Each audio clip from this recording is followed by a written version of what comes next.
Hello, Earth Science kids. This is Mr. Johansson here. And what are we looking at here? Out west, you can see some of the most remarkable sites where this is clearly sedimentary rock. Sedimentary rock has been exposed to the elements and has weathered away. Weathered away. That's what we're going to be studying in this unit. This is weathering. Weathering. Well, it's the breaking down of rock due to physical and chemical changes at the Earth's surface. Well, there's two types of weathering. And you can think of it a lot like chewing your food.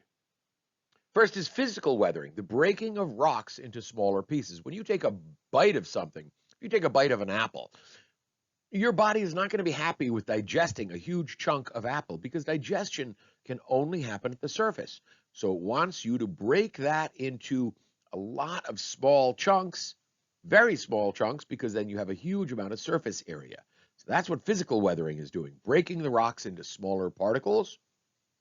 Chemical weathering will actually change the minerals into new substances. So weathering rates, how fast a rock weathers depends on its composition, particle size and shape. The smaller particles weather faster.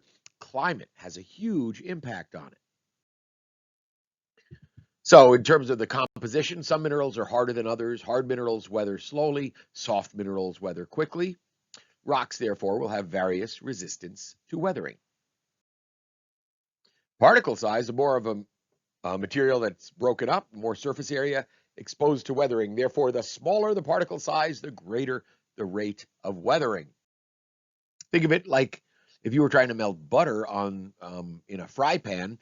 If you want it to melt faster, cut it into little pieces. Where does the butter melt? Only at the surface. So if you make a whole lot more surface area, you'll melt the butter faster.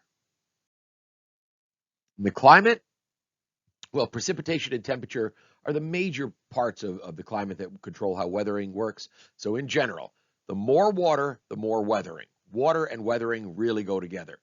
The warmer the temperature, the greater the chemical weathering. The lower the temperature, the greater the physical weathering. So we want to look at those two things. So we often talk about climate affecting weathering with this particular chart, and it puts everything together. On the bottom here, you can see the mean annual temperature, right? And the temperature goes from minus 20 over here to 30, and this is all degrees Celsius. Here, we have the mean annual precipitation, and that's in centimeters. So let's say you have 75 centimeters per year of precipitation and a mean annual temperature of 15 degrees Celsius. So if we take 75 and we come in here and we mix that with 15, see where they cross? They cross right at this point here, which means that area would have moderate chemical weathering. Okay, how about another one? A temperature of, say, 20 degrees Celsius and a mean annual precipitation of 25 centimeters of water. Well, put those together, they're going to be right here, very slight weathering. Okay, just not very much water, so not very much weathering. What about if we were to have, say, a temperature of minus 15? Now, that's pretty cold year-round, if that's an average temperature. And if we were to have, say, how about 200 centimeters of precipitation? Well, where we meet here, well, look at that. It says that doesn't happen on planet Earth. And they're right. That cold, when air is so cold, it can't transport much water vapor, as you'll learn about when we study meteorology. So that really doesn't happen on planet Earth. How about 15 degrees and, say, 50 centimeters per year? And what we would have is what we would call strong frost action. Okay, so you can move over this table. What you see is with cold temperatures, we have frost action. With warmer temperatures, we have chemical weathering. All right, so warmer favors chemical weathering, colder favors frost action, but keep in mind, If we have very little precipitation, like down here, we have very slight weathering. So you really need more precipitation to activate the weathering cycle. So the ways of breaking rock. We talked about frost action. We'll have to get into that.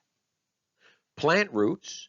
Plant roots break rock. You can see a plant growing in a little crack of the rock, and as the plant gets bigger, it always is pushing the rock apart and eventually can crack the rock in half. Animal burrows expose more rock to weathering. And abrasion. Abrasion is banging two rocks together. Where does that mostly happen?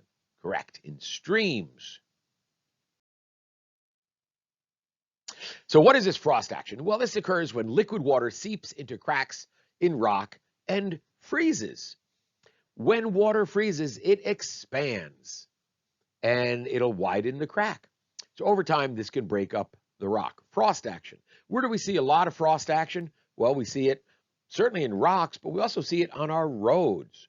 When you get a lot of frost or a lot of water seeping into the roads and then it freezes, it'll break up the road pretty quickly.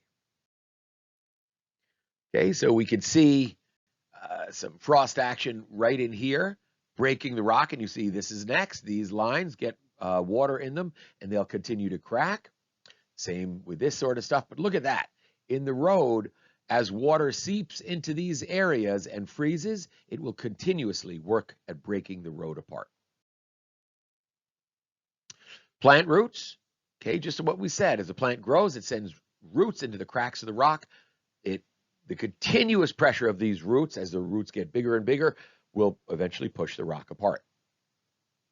And animals will expose rock to weathering. Animals don't really chew the rock up, of course, but they expose rock to the atmosphere. Look at that. That plant has cracked that rock. Now, sometimes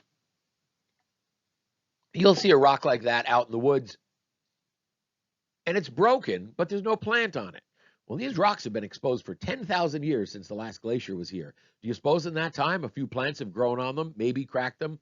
And then as the trees died, they have completely disappeared. Not a trace of them left, but the rock is still there? Sure. More physical weathering. As rocks are carried by a stream, they smash into one another and are broken apart. Now, when does this generally happen? When streams flood, of course. In calm, peaceful times, rocks don't bang against each other in a stream very much. But as it fills up, as water gets going faster and faster, rocks slam against each other. Other agents that will help abrade rock: wind. Yes, in desert areas, you can constantly have wind erosion that carries sand all over the place, and that sand will slam against other rocks and kind of polish them. Moving ice, well, not much that moving ice can't shove out of the way. So moving ice has a huge effect on the land. Gravity. Mountain occasionally will just collapse. Gravity pulls it down, and that'll cause the rock to abrade as well. Take a look at that. And what caused these rocks to look this way?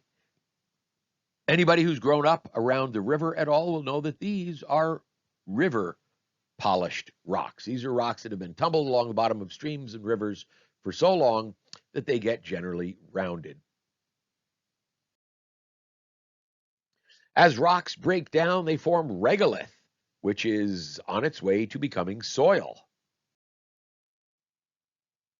So there's some minerals that are harder than others.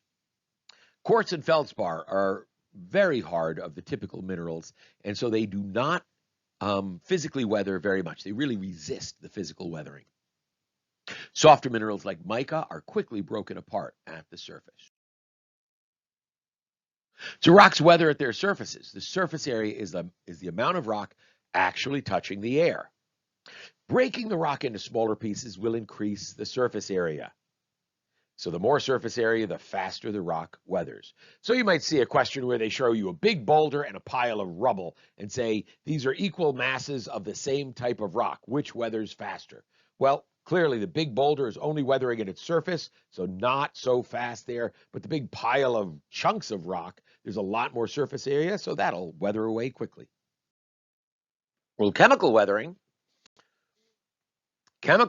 is breaking down rock by changing its actual chemical composition. Most minerals become clay when they chemically weather. Where are rocks stable? Well, they're stable in the conditions where they formed. Where do they form? Usually deep underground. Rocks are unstable when they're exposed at the surface. By stability, we mean they're going to stay the same. They don't really change. Are we weathered? Are you and I weathered? Well, if you're 14 or 15 years old, take a look in the mirror and look at my face. I used to look a lot like you guys. I have been weathering at the surface of the earth.